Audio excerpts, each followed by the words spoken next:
여러분 안녕히 주무셨습니까? 우리가 잠든 사이에 어떤 일이 있었을까요? 저희 굿모닝 글로벌과 함께 확인해 보시죠. 먼저 지수의 움직임부터 보겠습니다. 자, 오늘 시장은 전반적으로 다 좋았습니다. 기술주와 리오프닝 관련주가 동시에 상승하면서 3대 지수 모두 일제히 올랐는데요. 다우지수가 0.54%, S&P 500 지수가 약 1%, 나스닥 지수가 1.4%가량 오른 채 이날 시장이 마감됐습니다. 그동안 기술주를 눌러왔던 게 바로 비트코인을 비롯한 암호화폐의 하락세였었는데 이날은 주요 암호화폐들이 급반등에 나서면서 기술주에 대한 하방 압력을 줄였습니다. 비트코인은 현재 시간으로 약 10% 올라서 39,000달러를 상회하고 있는 상태고요. 이더리움은 약 22% 올라서 현재 2,624달러 정도 선에 움직이고 있습니다.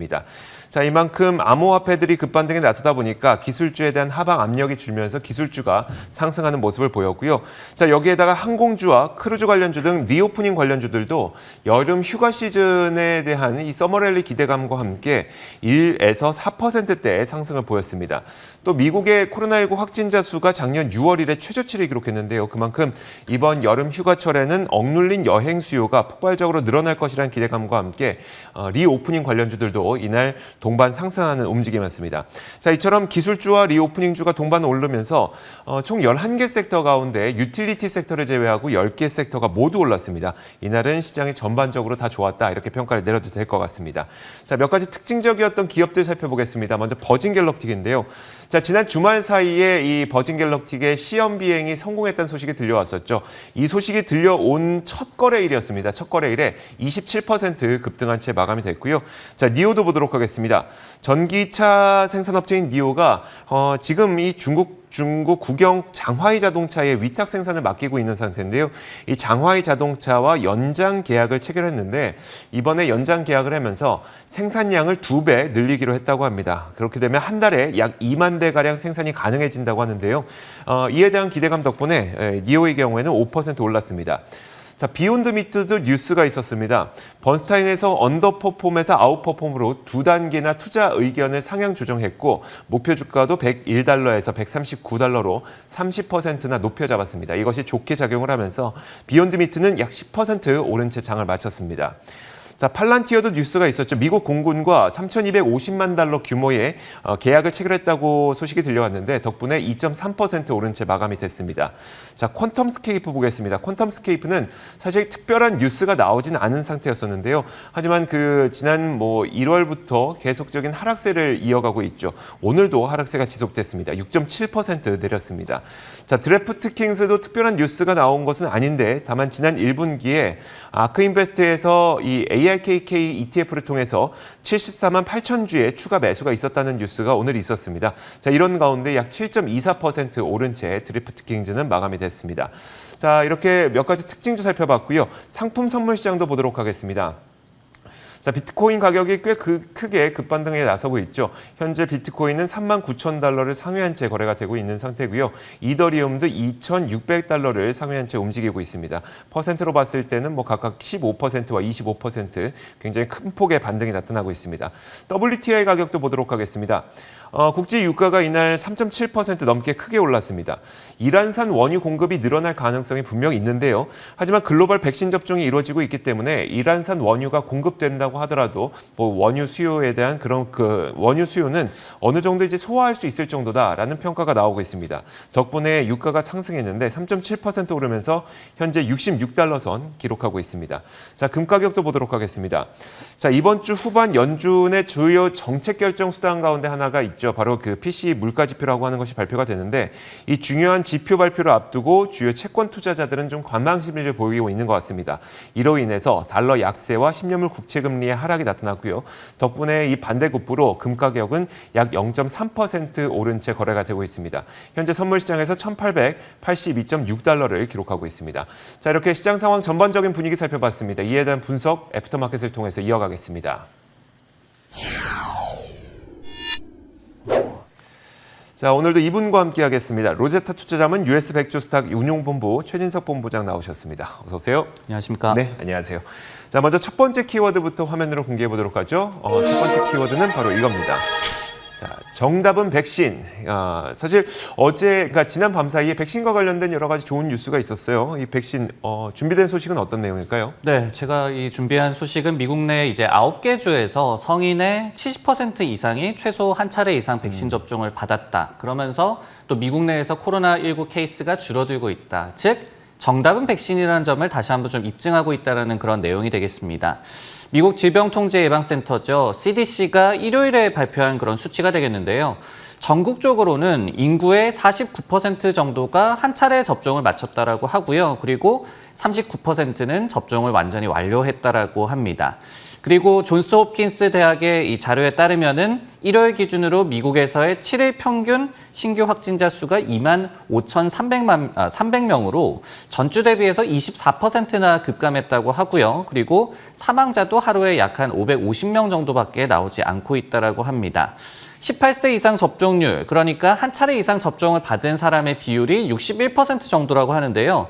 이 조 바이든 대통령이 세워놓고 있는 목표가 바로 7월 4일까지 70%를 채우는 것입니다. 네. 그런데 지난주에도 하루 평균 180만 명씩 접종을 받았기 때문에 이번 목표 달성을 위해서 순항을 하고 있는 그런 모양새입니다.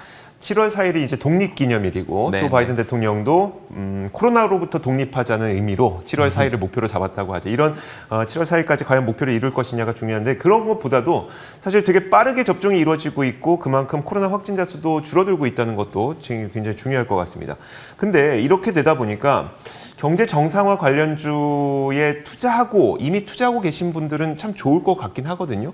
하지만 또 이미 많이 오른 것 같고 그래서 혹시라도 아직 좀 덜 오른 섹터가 있을까요? 네, 이제 미국의 1분기 GDP를 보면요. 이미 코로나19 이전에 99.1%까지 경제 규모가 회복이 됐습니다. 네. 그리고 이제 특히 재난지원금 등의 효과가 또 있었기 때문에 미국에서의 민간 소비 같은 경우에는 팬데믹의 99.9%, 그러니까 거의 완전하게 회복이 됐다라고 해도 과언이 아닐 정도로 많은 좀 회복세가 나타난 그런 상황인데요. 이런 회복 기대를 선반영했던 리오프닝주 같은 경우에는 지금 전고점을 돌파한 섹터 그리고 종목군들도 많이 나오고 있습니다. 그렇기 때문에 이제 굳이 그러니까 낙폭과 지금까지의 좀 회복 정도만을 놓고 본다면은 덜 오른 섹터는 바로 이제 크루즈 관련주라고 말씀을 드릴 수 있을 것 같은데요. 예를 들어서 이제 카니발 같은 경우에는 저점 대비해서 물론 주가가 2배 이상 반등을 했습니다. 하지만은 팬데믹 이전의 고점에 대비해서는 아직까지도 약 한 50에서 60% 정도 하락한 상황이기 때문에 업사이드 정도를 좀 따지자면은 크루즈주가 그 중에서 좀 꼽힌다라고 말씀을 드릴 수가 있을 것 같은데요. 근데 이 크루즈 선사 관련주에 대해서 최근에 좀 분위기가 올라오고 있죠. 카니발 같은 경우에 7월에 미국에서의 서비스를 일부 재개한다라고 밝혔고, 그리고 노르웨이지안 같은 경우에도 8월에 알라스카행 크루즈 여행을 재개한다라고 밝혔기 때문에 이 섹터에 대해서 시장의 관심이 좀 더 늘어날 것 같고, 그리고 오늘 같은 경우에도 좀 긍정적인 흐름을 보였던 그 원동력이 아닐까라는 생각이 드네요. 와, 최진석 본부장이 이런 힌트를 주시는 적이 별로 없었는데. 아니 뭐 직접적으로 힌트를 드리는 건 아니고 이제 낙폭만을 봤을 때는 이 크루즈 관련주가 좀 많이 상승 여지가 남았다는 맞습니다. 얘기가 되겠죠. 어떤 의미인지 알고 있습니다. 그 크루즈 여행 혹시 해보신 적 있으세요? 저는 없습니다. 그러니까 우리나라 분들은 사실 해보는 경험이 거의 없긴 한데 이제 해외에 계신 분들은 진짜 크루즈 자체가 하나의 리조트다 보니까 크루즈 여행으로 뭐 30일 아니면 15일 굉장히 길게 여행을 하곤 하시더라고요. 다만 이제 팬데믹 때문에 못했었는데 이게 재개만 된다면 그렇다면 많은 분들이 또 그 여행을 하면서 크루즈 관련주가 여전히 고점 대비 많이 떨어져 있기 때문에 그때 됐을 때 좀 큰 기회가 있지 않을까라는 생각을 해볼 수 있을 것 같습니다. 자, 이어서 두 번째 키워드 살펴보겠습니다. 두 번째 키워드는 바로 이겁니다. 자, 어서와 미국은 처음이지. 우리나라에도 좀 유명한 프로그램이 있었잖아요. 네, 슈퍼스타 K 아닌가요? 자, 그래서 이제 근데 그 미국에서 첫 번째 공장을 건설하기로 한 기업이 있어서 소개를 해드리도록 하겠습니다. 바로 펠로톤인데, 아니 펠로톤은 지금도 생산하고 있는데 무슨 미국의 첫 번째 공장이야 하실 수가 있겠지만, 펠로톤의 경우에는 지금까지 3자 위탁계 생산 방식으로 이 제품을 만들어 왔습니다. 그러다가 본인의 돈으로 처음으로 공장을 짓는 건 이번이 처음이라고 하는데요. 4억 달러를 투자해서 미국 오하이오주의 첫 번째 공장을 건설한다고 밝혔습니다. 이번 공장이 세워지면 처음으로 미국 땅에 펠로톤이 공장을 건설하게 되는 거고요. 올 여름 착공에 들어가서 2023년 생산에 들어갈 예정이라고 합니다. 왜 공장을 짓는 것일까? 펠로톤은 누구나 알다시피 수요에 비해서 공급과 생산이 부족한 것으로 알려져 있죠. 달리 말하자면 없어서 못 파는 정도이긴 한데 기존의 아시아 몇몇 생산 공장에서 삼자 위탁 방식으로 생산을 맡겨왔기 때문에 이런 문제가 있었습니다. 수요는 강한데 그만큼 생산하지 못하고 또 배송도 굉장히 오래 걸렸던 것이죠. 그래서 이 수요를 맞추기 위해서 펠로톤은 사실 얼마 전부터 여러 가지 노력을 하고 있습니다. 얼마 전에는 4억 2천만 달러를 들여서 프리코어 생산 공장을 인수하기도 했고 이번에 공장을 짓겠다고 하는 것은 같은 맥락의 흐름이라고 보면 될 것 같아요. 생산량을 늘리고 배송도 빠르게 하기 위해서 미국에 공장을 세우는 것이다. 이렇게 보면 될 것 같습니다. 자, 그런데 이제 경제가 정상화된다면 펠로톤의 수요가 줄어드는 것 아닐까라는 우려는 분명히 존재를 하죠. 그러다 보니까 이에 대해서 CEO는 홈트는 미래라면서 그렇기 때문에 우리는 생산 공장에 투자하는 것이다. 이렇게 밝히고 있기도 했습니다. 자, 본부장님, 사실 펠로톤은 경제 정상화의 대표적인 피해주 아니겠습니까? 앞으로 어떻게 될지 이제 월가의 의견은 어떨까요? 지금 펠로톤 같은 경우에는 주가가 고점 대비해서 약 한 40% 정도 하락을 했습니다. 말씀해 주셨듯이 경제 정상화에 좀 피해를 받을 업종으로 꼽히다 보니까 이렇게 부진한 주가 흐름이 나타난 것이고요. 그리고 지난 5월 초에 좀 양호한 분기 실적을 발표했음에도 불구하고 반응도 좀 뜨뜻미지근한 그런 상황이 전개가 됐습니다. 하지만 이제 팬데믹이 완화된다라고 하더라도 홈트로 좀 전환되는 것은 좀 큰 틀에서 봤을 때 저희가 대세라고 생각을 해볼 수가 있기 때문에 향후 기대감을 드러내는 그런 의견도 월가에서 좀 들려오고 있는데요. 예를 들어서 이제 옥타헤드론 캐피털이라는 헤지 펀드에서 펠로톤의 주가가 향후 4, 5년 내에 4배 정도 상승할 수 있을 것이다라고 굉장히 공격적인 그런 의견을 제시를 했습니다. 그러면서 넷플릭스식의 구독 모델이 최대 강점이다라고 밝혔고요. 그리고 최고의 피트니스 경험을 제공을 한다. 그리고 최근에 불거졌던 리콜 이슈 같은 경우에도 관련된 우려가 과장됐다라고 분석을 하기도 했습니다. 근데 이 회사 같은 경우에는 FY 2020년도 그러니까 작년 6월로 끝났던 회계연도 기준으로 봤을 때 하드웨어 매출이 여전히 80% 정도로 굉장히 비중이 높고요. 그리고 구독료 매출이 한 20% 정도밖에 되지 않습니다. 그렇기 때문에 실제로 이렇게 넷플릭스식의 구독 모델을 얼마나 견고하게 만드느냐가 향후 좀 관건이 될 것 같은데요. 이런 의미에서 이제 최근에 UBS가 매도 의견을 유지를 하면서 미국 내에서의 펠로톤 디지털 앱의 활용도가 좀 하락 추세다, 둔화 추세를 보이고 있다라고 얘기를 했습니다. 그런 측면에서 봤을 때는 이런 UBS의 의견은 좀 경종을 울리는 좀 문제가 될 수 있는 그런 의견이다라고도 해석할 수가 있겠습니다. 그러니까 이게 그런 얘기잖아요. 그러니까 펠로톤을 이용하는 사람들은 그냥 단순히 이 실내 바이크와 그리고 트레드밀, 그러니까 러닝머신만을 이용하는 게 아니라 거기 애플리케이션 연결해서 강의를 받으면서 같이 하는 거잖아요. 근데 네. 그 이용률이 좀 이용률이 줄어들었다는 얘기네요. 그렇습니다. UBS에서 그렇게 지적을 한 것이고 왜 이게 중요하냐면은 하드웨어라는 것은 결국은 한 번 사면 끝이잖아요. 그렇죠. 근데 네. 이제 구독 모델이라는 거는 지금 전 세계 기업들이 가장 신경 쓰는 것이 반복적으로 매출이 나오는 것. 그렇기 네. 때문에 구독, 경제 뭐 이런 그렇죠. 얘기들이 많이 나오는 네. 것이거든요. 그렇기 때문에 이제 팬데믹이 종식이 됐을 때도 이 기업이 실적 고성장을 이어나가기 위해서는 구독 모델을 통한 좀 매출이 좀 견고하게 나와야 된다. 이런 네. 얘기들이 좀 많이 나오고 있는 것 같습니다. 알겠습니다. 자, 이렇게 두 번째 키워드까지 살펴봤습니다. 이어서 세 번째 키워드 공개하겠습니다. 바로 이겁니다.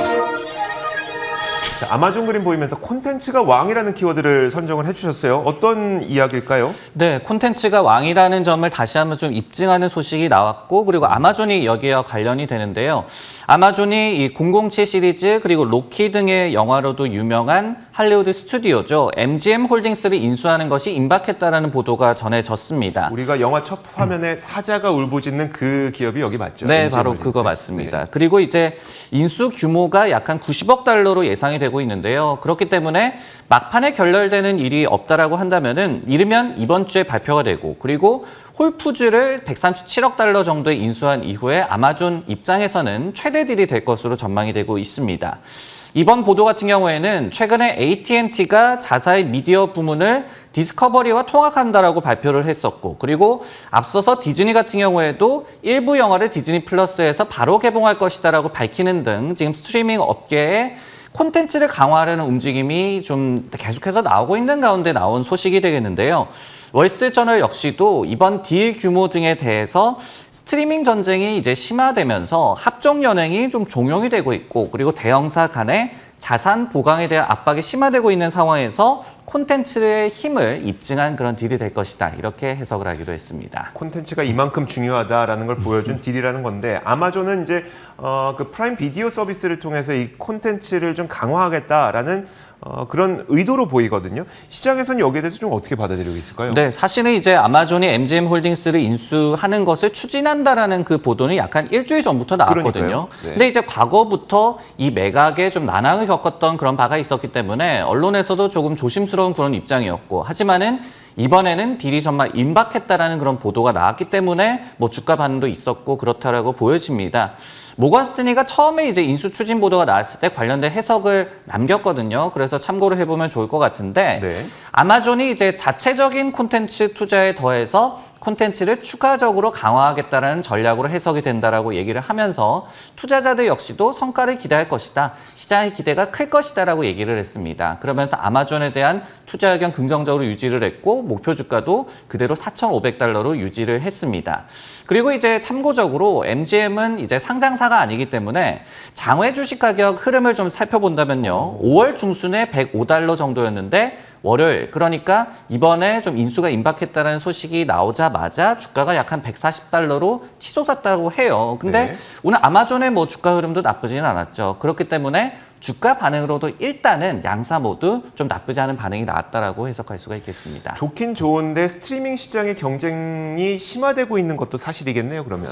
맞습니다. 아마존 같은 경우에는 그 아마존 프라임 회원이 약 한 네. 2억 명 정도 된다라고 하잖아요. 근데 제프 베조스가 이렇게 얘기를 했습니다. 그 2억 명 가운데서 1억 7,500만 명 정도는 아마존 프라임 비디오를 이용을 한다. 근데 사실 1억 7,500만 명이라고 한다면은 넷플릭스 다음가는 그러니까요. 굉장히 큰 그런 구독자 규모기는 한데, 네. 아마존 프라임에 어떻게 본다면 좀 묻혀서 가는 그런 느낌이 있거든요. 그렇기 때문에 아마존이 자신들의 콘텐츠를 더욱더 강화를 해서 독자적으로도 좀 더 경쟁력을 좀 확보하겠다. 스트리밍 전쟁이 계속해서 심화가 그러니까요. 되고 있기 때문에 좀 나름대로의 보관을 찾고 있는 것 같습니다. 그러니까 결국은 이제 이걸 한다는 게 중요한 게 아니라 진짜 했을 때 사람들이 얼마나 좋아하는지를 증명해내야 되는 거네요. 그래야지 더 이제 아마존의 주가가 추가적으로 올라갈 수 있는지는 거기에서 우리가 좀 확인해 볼 수 있을 것 같습니다. 자, 이렇게 세 가지 키워드를 통해서 분석해봤습니다. 로제타 투자자문 최진석 본부장과 이야기 나눠봤습니다. 고맙습니다.